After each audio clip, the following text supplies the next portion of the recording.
Hi, I'm Jody Case. Welcome to Learn, Grow, Bloom. I'm here with my friend Jamie, and we're going to share with you some things that you can do with your kids. And I brought a laundry basket. And how many of us do laundry at home? But do Every day? Well, do you ever include your kids in that chore? Definitely, whenever I can. Well, I brought some socks because I thought the socks would be fun to sort. Because, sorting is one of those skills that kids need to have Definitely at so. all ages. So, and plus, who likes to fold socks by themselves? So I brought all these different socks. And so what we would like to do is try to figure out which one goes together.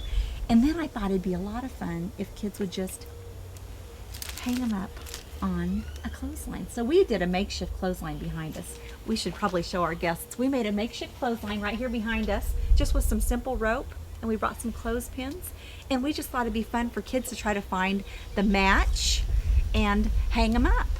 So we're gonna do that and see if we can't find a pair. And I'm gonna put the pair together, and that's a new word for kids probably, isn't it, Jamie? Yes. When you think about putting things together like this and talking about pairs, because really, when in our world, there's pairs of socks, there's pairs of shoes. Will they incorporate body parts as well? They have a pair of eyes or hands? Oh, or... absolutely.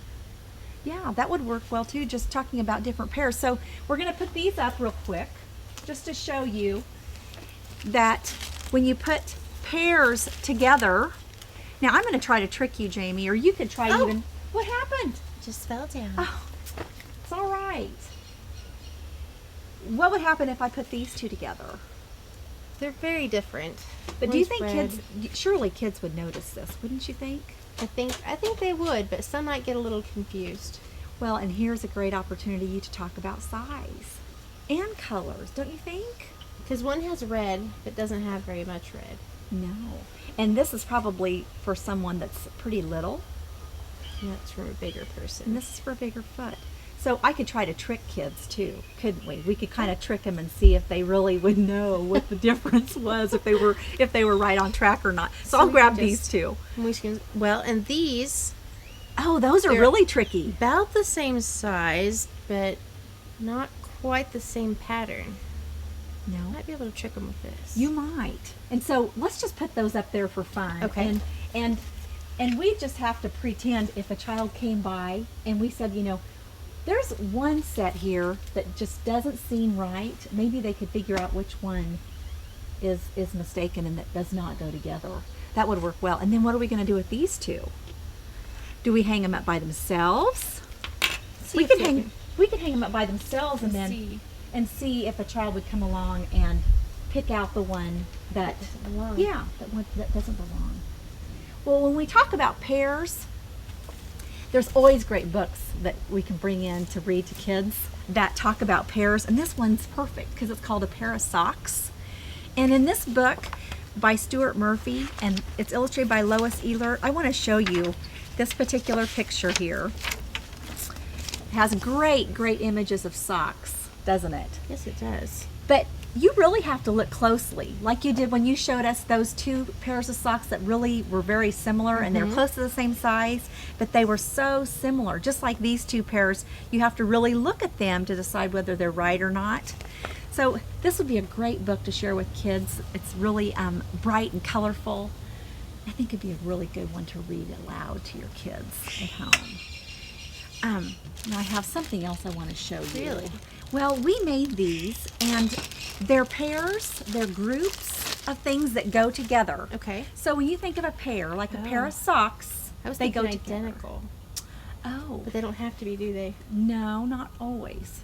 So think about pairs that would go together. For example, a bucket or a sand pail and a shovel. So those two things would go together. Let's see if we can't find something else. What do you think would go together with the nest? I would say a bird. Oh, okay, let's see. Oh, you're right. It's a bird. So you could play memory with these, but as well, you're bringing out all kinds of things that the child may or may not know.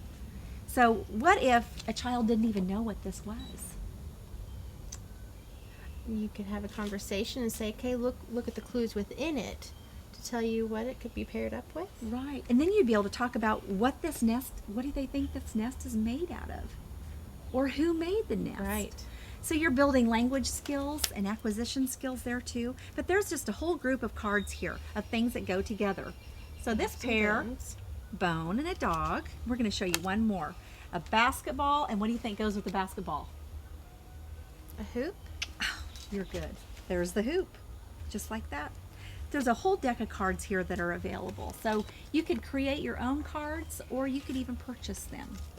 Thanks for sharing with me today. Yeah, that was awesome. I can't wait to go home and play. All right. Thanks for joining us today on Learn, Grow, Bloom, and get busy, find some socks and pair them up.